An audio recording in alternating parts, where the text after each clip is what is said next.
I closed an $18 million deal and rushed home to surprise my wife. Instead, I found her in our bed with my former best friend. I didn't scream. I didn't fight. I took photos and walked out. By sunrise, she had nothing. No money. No house. No future. And she still didn't know I'd been there. My name is Robert Parker, but everyone calls me Rob.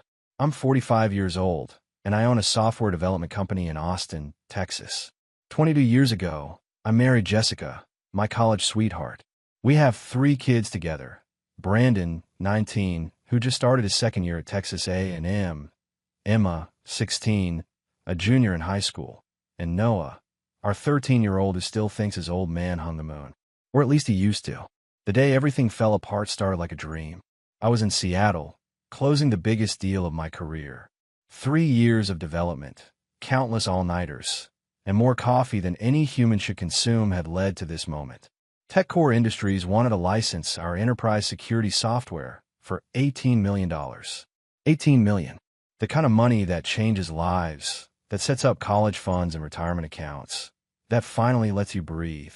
When their CEO signed the contract, I felt something I hadn't felt in years. Pure, uncomplicated joy.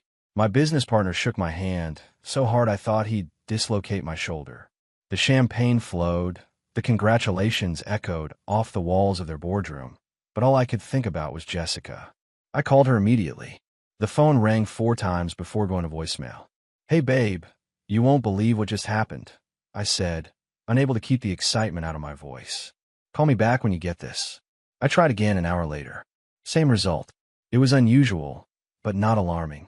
She was probably at the grocery store or helping Emma with homework. Still, something nagged at me.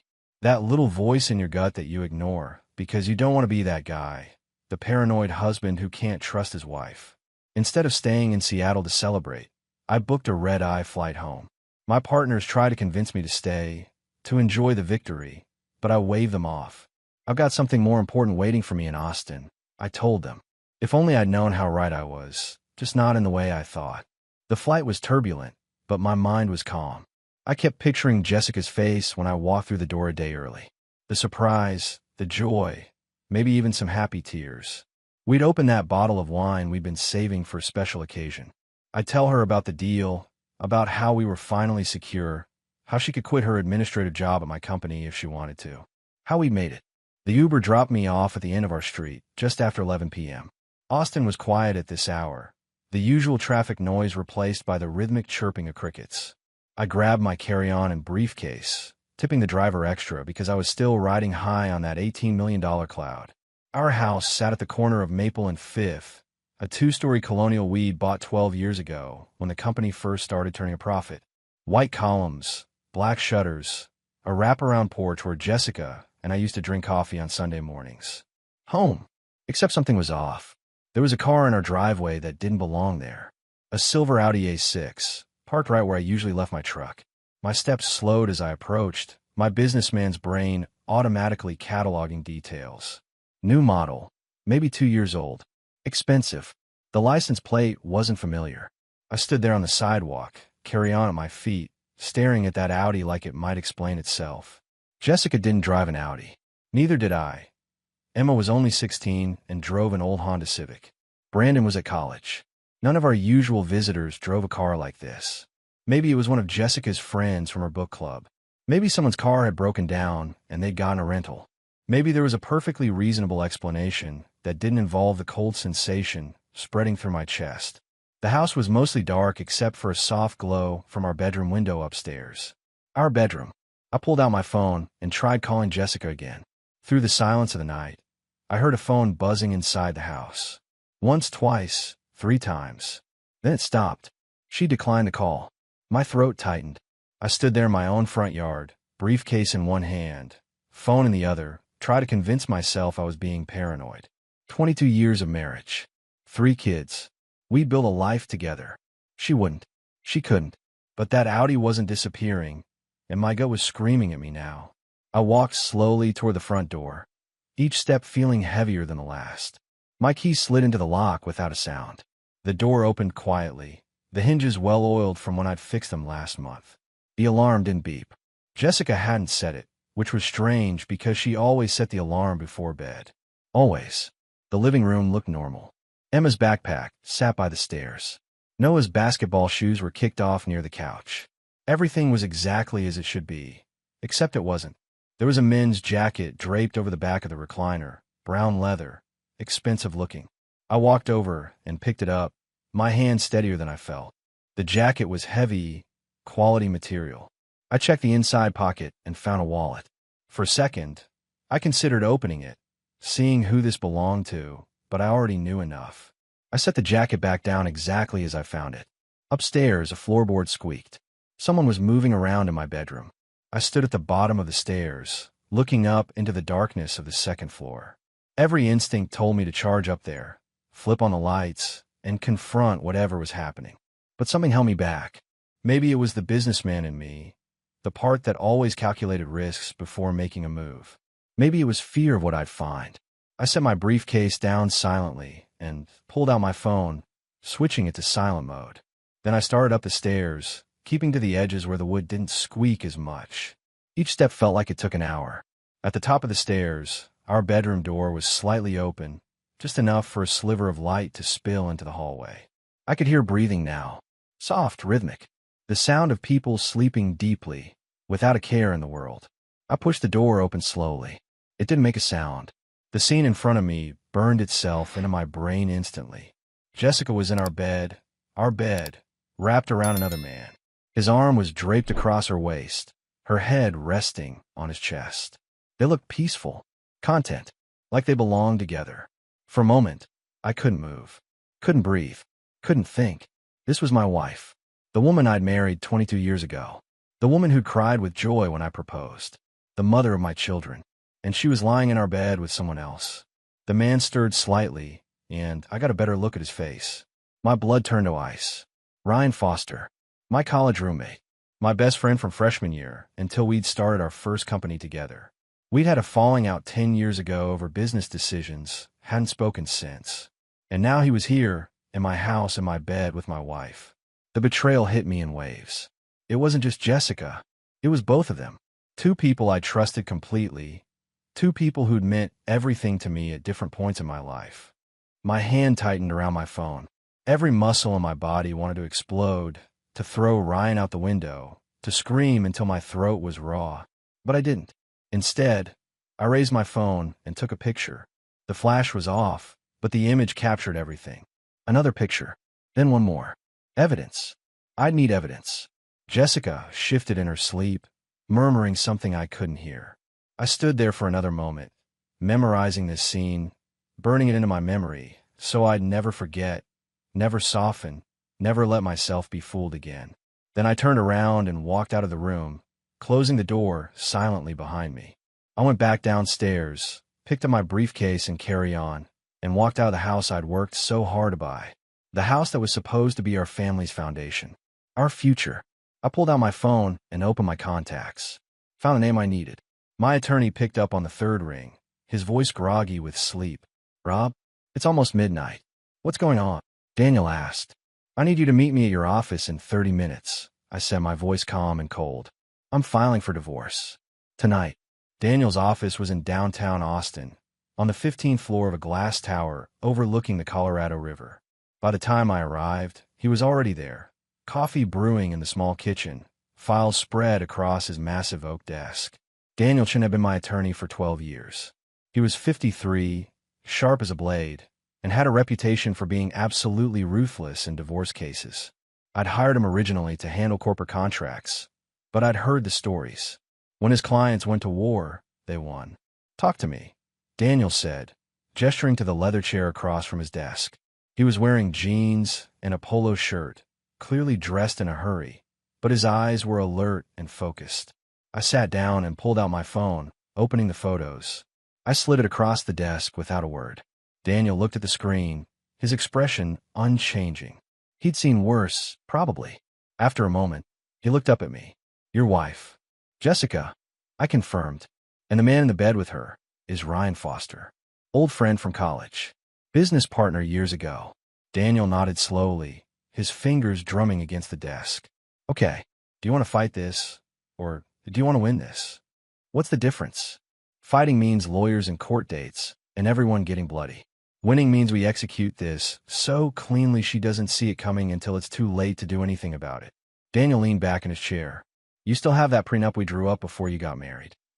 I'd almost forgotten about the prenup. 22 years ago, when I was starting my first company, Daniel's predecessor had insisted on it. Jessica had signed it without much thought because we were young and in love and didn't think we'd need it. Yes, I said. It's in our safe deposit box. Good. That's going to save us a lot of headache. According to that agreement, if either party commits adultery, they forfeit any claim to marital assets acquired during the marriage. Your company, your investments, the house, everything stays with you. The cold calculation in his voice matched the cold feeling in my chest. What about the kids? Daniel's expression softened slightly. Brandon's 19, legally an adult. Emma's 16, Noah's 13. In Texas, kids their age get a say in custody arrangements. But let's be honest, Rob. Do you really think she's going to fight you for custody when she knows what you know? He was right. Once this came out, once the kids knew what their mother had done, there wouldn't be a custody battle. There would just be devastation. Here's what we're going to do, Daniel continued, pulling out a legal pad and starting to write. First, I'm filing the divorce petition tomorrow morning. Second, we're going to freeze all joint accounts. Every credit card, every bank account with both your names on it. She'll wake up with nothing. Won't that tip her off? By the time she realizes what's happening, the papers will already be filed. She can't stop what's already in motion. Daniel looked up at me. You sure you want to do this? Once we start, there's no taking it back. I thought about Jessica in our bed with Ryan. About the 22 years I'd spent building a life with someone who was living a lie. About my kids, who deserved better than parents who betrayed each other. I've never been more sure of anything in my life, I said. I spent what was left of the night in a hotel room near the airport, staring at the ceiling and running through everything in my mind. Daniel had been efficient. By 2 a.m., the divorce petition was drafted and ready to file first thing in the morning. By 3 a.m., he'd contacted the banks with court orders to freeze our joint accounts. By 4 a.m., every credit card with Jessica's name on it was locked. The sun rose over Austin, painting the sky orange and pink. Beautiful. I'd always loved Texas sunrises. Jessica used to wake up early just to watch them with me, back when things were good. Or maybe back when I was too blind to see they weren't. My phone buzzed. A text from Daniel. Papers filed. Accounts frozen. She's going to know something's wrong by lunchtime. I didn't respond. Instead, I opened my contacts and found Brandon's number. My oldest son deserved to hear this from me, not from his mother's panic phone call. He answered on the second ring, his voice thick with sleep. Dad, what's up? It's like 7 in the morning. Hey, buddy. Sorry to wake you. You got a minute to talk? I kept my voice steady calm. No reason to panic him yet. Yeah, sure. I don't have class until 9. What's going on? How'd the Seattle deal go? The deal went great. That's actually why I called. I came home last night to surprise your mom with the news. I paused, choosing my words carefully. Brandon, when I got home, there was someone else there. In our bedroom. With your mother. Silence on the other end. Long, painful silence. Brandon. I know, Dad. His voice was barely a whisper. I've known for about 3 weeks. My hand tightened around the phone. You knew. I came home one weekend to pick up some stuff I'd left in the garage. It was a Saturday afternoon. Mom's car was in the driveway, and there was another car there too. A silver Audi. Brandon's voice shook slightly. I heard voices upstairs. I didn't want to believe it, but I knew. I'm sorry, Dad. I should have told you. The guilt in his voice nearly broke me. Son, this is not your fault. You hear me? None of this is on you. I just kept thinking maybe I was wrong. Maybe there was an explanation. And then I thought about Emma and Noah, and how it would destroy them if it was true. He let out a shaky breath. Who was it? The guy she was with. Ryan Foster. You probably don't remember him, but he was my business partner years ago. We had a falling out. Jesus. Brandon was quiet for a moment. What are you going to do? Already did it. Filed for divorce this morning. Your mother's going to find out today that all the accounts are frozen. The house is going on the market. It's over, Brandon. Good, he said, and the certainty in his voice surprised me. She doesn't deserve you, Dad. She doesn't deserve any of us. What about Emma and Noah? I need to tell them. Today. Before Jessica spins this into something it's not. I rub my eyes, exhaustion catching up with me. Can you come home? I could use the backup. I'm already packing, Brandon said. I'll be there in 3 hours. By noon, I was back in Austin, parked down the street from our house. Brandon sat in the passenger seat, his jaw tight with anger. We'd spent the drive from College Station talking through everything, and with each mile, I'd watched my son transform from a confused kid into a man who understood betrayal. You ready for this? Brandon asked. No, but it's gotta happen. I opened the car door. Let's go get your brother and sister. We walked up to the house together. The silver Audi was gone now, Ryan having slithered away sometime during the night. I used my key to open the front door. Jessica was in the kitchen, still in her bathrobe, coffee cup in hand. She looked up when we walked in, and her face went pale. Rob, you're home. I didn't expect you until tomorrow. Her eyes darted to Brandon, then back to me. When did you get in? Last night, around 11. I kept my voice level, emotionless. Imagine my surprise when I found Ryan Foster in our bed. The coffee cup slipped from her hand and shattered on the tile floor. Rob, I can explain. Don't. Brandon cut her off, his voice hard. Just don't, Mom.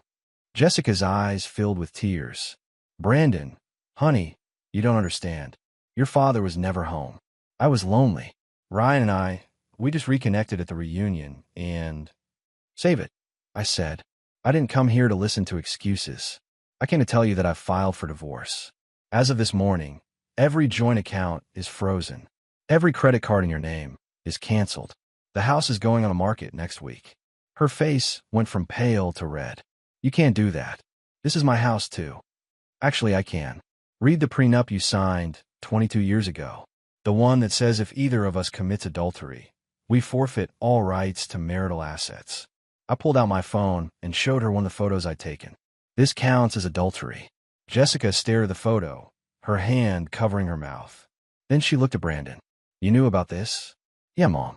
I knew. I've been carrying that weight for 3 weeks, trying to figure out what to do. Brandon's voice was bitter. Guess Dad figured it out for both of us. Where are Emma and Noah? I asked. Emma's at volleyball practice. Noah's at school.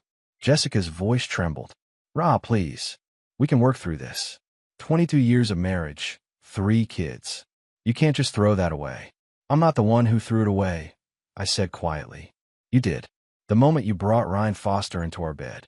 The front door opened, and Emma walked in, her volleyball bag slung over her shoulder. She took one look at all of us and stopped. What's going on? This was the moment I'd been dreading. Telling my 16-year-old daughter that her mother had betrayed our family. But she deserved the truth. Emma, honey, we need to talk, I began. 3 days after I'd walked out of that house, Jessica's world started collapsing. I knew because Daniel kept me updated on every single development, and honestly, watching it unfold felt like justice being served on a silver platter.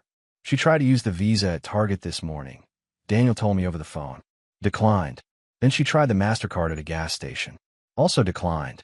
She called me around noon, screaming about how you can't do this to her. What did you tell her? That she should have thought about that before sleeping with your ex-business partner. Daniel chuckled darkly. She hung up on me. Also, the eviction notice gets delivered today. I was staying in a furnished apartment downtown, close to my office. Brandon had moved in with me temporarily, taking online classes so he could be around. Emma and Noah were still at the house with Jessica, but they spent most of their time at friends' places or with me. The look in Emma's eyes when she'd learned the truth had broken something inside me, but she'd been strong. Stronger than I'd expected. My phone buzzed with a text from Emma. Mom's freaking out. Some guy just delivered papers about the house. She's crying and yelling. Can I come stay with you and Brandon? I texted back immediately. Pack your stuff. I'll pick you up in 20 minutes. When I pulled up to the house, Emma was already waiting on the porch with 2 suitcases. Jessica appeared in the doorway, her face blotchy from crying, still wearing the same clothes she'd had on yesterday. You can't take her, Jessica said, her voice raw. She's my daughter too. Emma turned to face her mother. I'm 16, Mom. In Texas, I get to choose where I live. And I choose Dad. Emma, please. Your father is poisoning you against me. He's making me out to be the villain when he was never here. He chose his business over his family. No. Emma cut her off, her voice sharp. You chose another man over your family. You brought Uncle Ryan into our house, into your bed. You lied to all of us. Don't you dare try to make this Dad's fault. I'd never been more proud of my daughter than I was in that moment. Jessica's face twisted with anger. Rob, you're destroying our family. Is this what you want? To turn our children against me? I didn't turn them against you, Jessica. You did that all by yourself. I helped Emma load her suitcases into my truck. The courier should have delivered the eviction notice by now. You have 30 days to find somewhere else to live. 30 days. Where am I supposed to go? I have no money, no. She stopped, realization dawning on her face. You froze everything. The credit cards, the bank accounts, all of it. That's right. You want to know why? Check the prenup you signed. The one that says if either of us commits adultery, we forfeit all claims to marital assets. The house is mine. The money is mine. The business is mine. You get nothing. This is illegal. I'll sue you. You'll lose, I said calmly. Daniel's the best lawyer in Austin, and we have evidence. Photos, dates, times. Your affair with Ryan has been going on for months, hasn't it? Maybe longer. Jessica's silence was answer enough. Have Ryan help you find a place, I said, climbing into my truck. After all, he's the one you chose. As we drove away, Emma looked back at the house one last time. Is it weird that I don't feel bad for her? No, honey, I said quietly. It's not weird at all.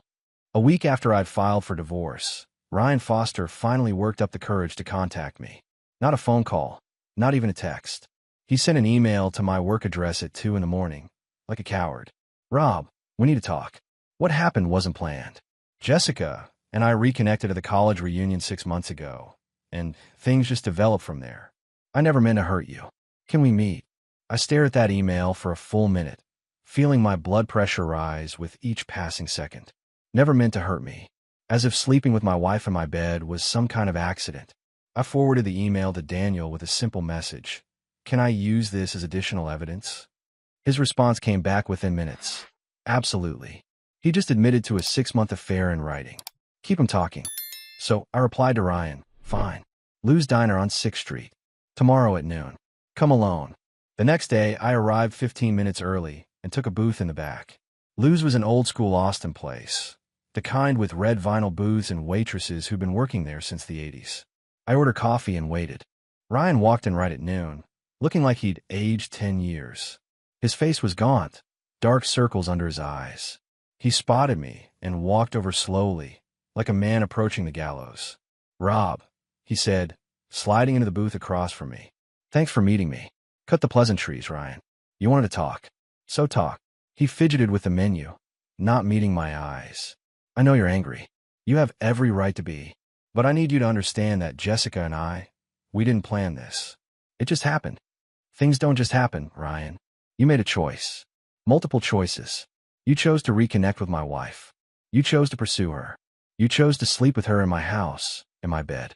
I kept my voice low and controlled, even though every instinct wanted to reach across that table and break his jaw. How long have you been planning this? Since the falling out 10 years ago. Was this revenge? No. God, no.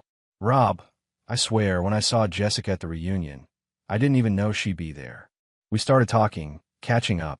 She told me how lonely she was, how you were always traveling for work. One thing led to another, and you decided my wife was fair game. I finished. Tell me, Ryan, does your wife know? Because Jessica mentioned at the reunion that you got married 5 years ago. Does Mrs. Foster know you've been cheating on her with my wife for 6 months? Ryan's face went white. You wouldn't I? I pulled out my phone and showed him a contact name, Sarah Foster. I've got her number right here. One call, and your marriage is over too. Seems fair, doesn't it? Rob, please. Sarah's pregnant. We're expecting our first kid in 3 months. If she finds out about this, it'll kill her. The irony wasn't lost on me. He was begging me not to destroy his marriage while he'd helped destroy mine. Maybe you should have thought about that before you decided to screw my wife. Our waitress appeared, notepad ready. Can I get you boys anything? Just the check for the coffee, I said, not taking my eyes off Ryan. After she left, Ryan leaned forward, desperation clear in his voice. What do you want from me, Rob? Money? I'll pay you. I'll do whatever it takes to make this right. You can't make this right. There's no amount of money that fixes what you did. You betrayed 20 years of friendship.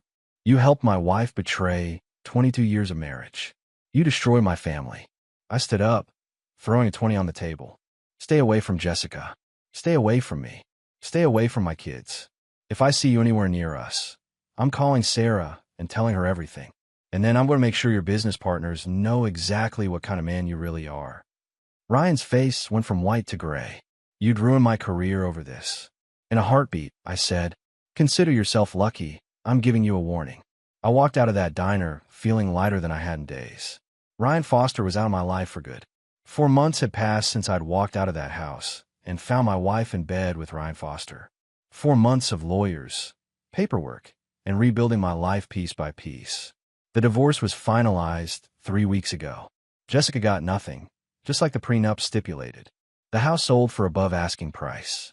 My company was thriving with the TechCore deal bringing in steady revenue.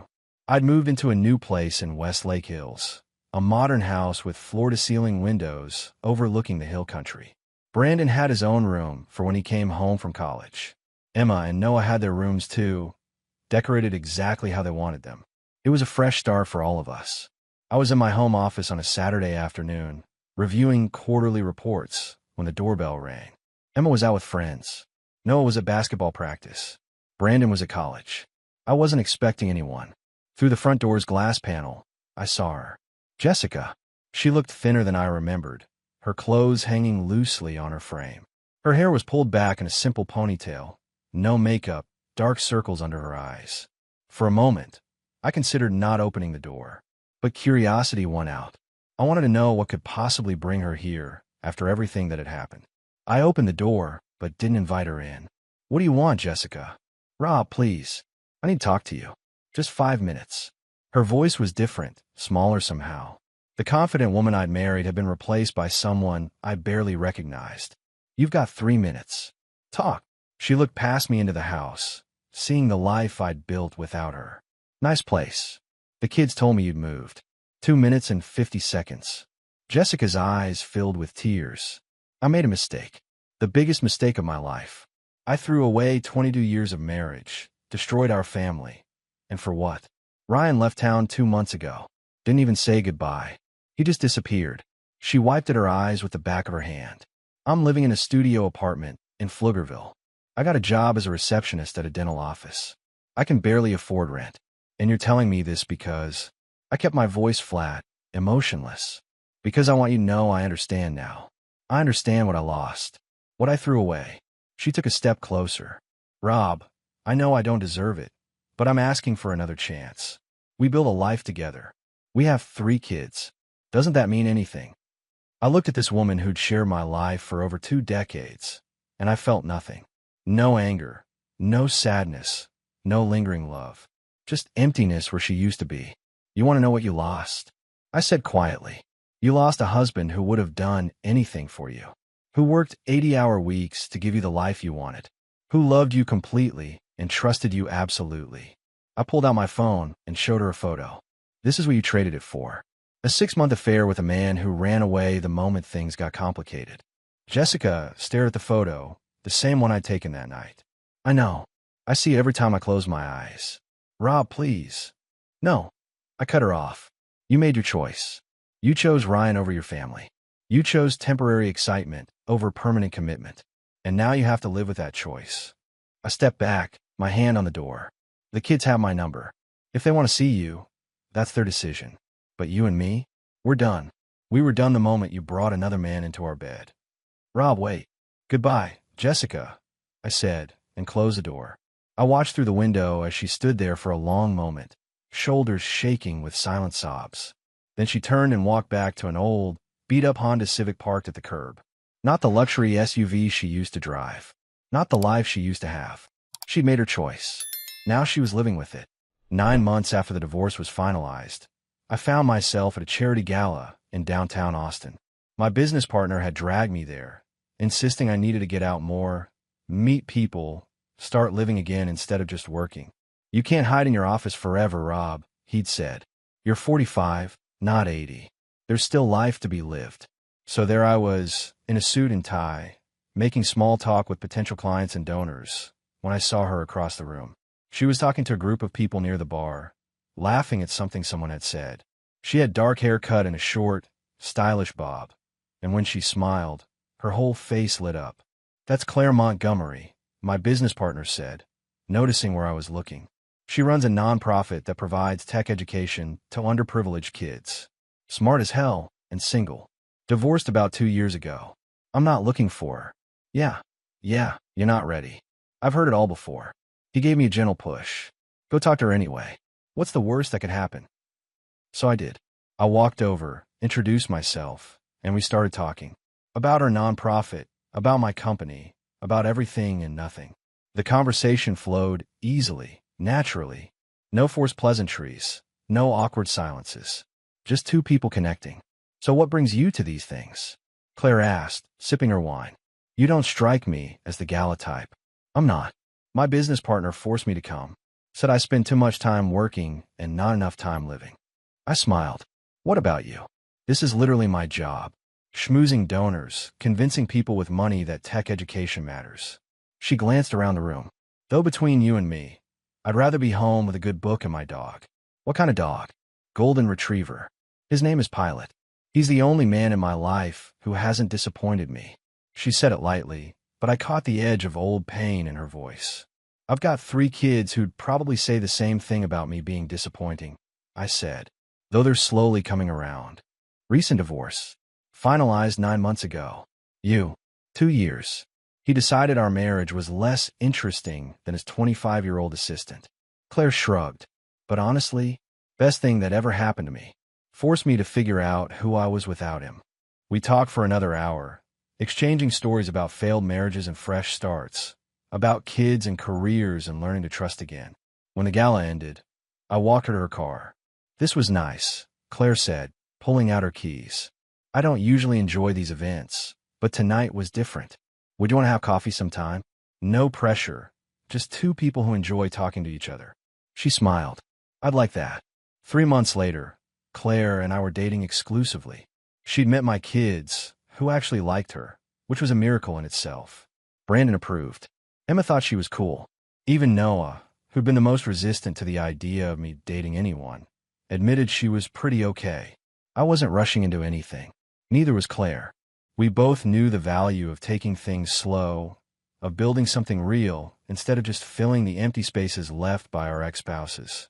One evening, we were sitting on my back porch, watching the sunset paint the hill country in shades of orange and gold. Claire's head was resting on my shoulder, and for the first time in over a year, I felt completely at peace. "You know what the funny thing is?" I said. "A year ago, I thought my life was over. Thought I'd never trust anyone again, never be happy again. And now?" Claire asked. "Now I realize Jessica didn't end my life. She just ended that chapter. This is a new chapter, and it's turning out better than I ever expected." Claire lifted her head and kissed me softly. "Here's to new chapters." I looked at this woman beside me, at the life I'd built from the ashes of my broken marriage, at my kids who were healing and growing stronger. Jessica had tried to destroy me, but all she'd really done was clear the path for something better. I'd won, not because I'd gotten revenge or because Jessica was struggling. I'd won because I'd survived, rebuilt, and found happiness again. And that was the best victory of all.